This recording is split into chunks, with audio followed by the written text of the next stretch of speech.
Prosím, otevřít. Nechat do rana. Tam je vidět? Jo. To nás jako provokovalo, že tady jsme se nahnali, nechali jsme se zavřít.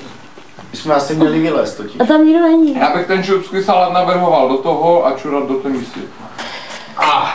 A nám otevřou, fakt se dusí tady člověk. Co je? Ale možná, počkej. Prosím, otevřte. No ne, bo mě se chce čurat. Mě se fakt Tam nahoře to přibližuješ a oddaluješ. Katka, no. Já. Prosím.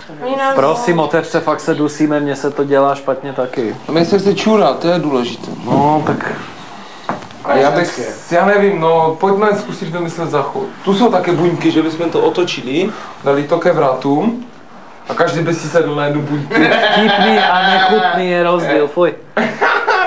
A to by dobré bylo. No já se omlouvám, pane No, Vládám, já jdu čurat do flašky. No to si děláš srandu. Ne, já jdu čurat, mě se chce To si chstát. děláš srandu. Ne, tady se jdu vyčurat, mě to nezajímá. To bude smrad. No a co? Prosím, otevřte garáž, Jindra chce dělat potřebu. To si děláš srandu. Prosím, To je hnus. Puste nás ven. Ježíš, to krásně jedno. Co slyším, jak teče? Jo. To je pravda. Otevřte ven. to je hrozný, ne? Co má dělat? Má Vláda bude zvrát se. Ještě jednu láhev, už má plnou. Ještě jednu láhev, už je plná. Vládo, zvrát se, prosím, otevřeme to tady. Daj, na, ty máš další. Míšo! No, hurá.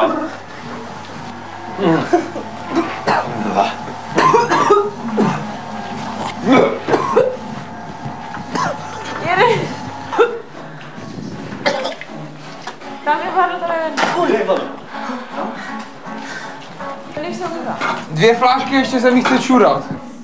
Dívej, 2 flášky ještě se mi chce čurat. No, běž to odnes.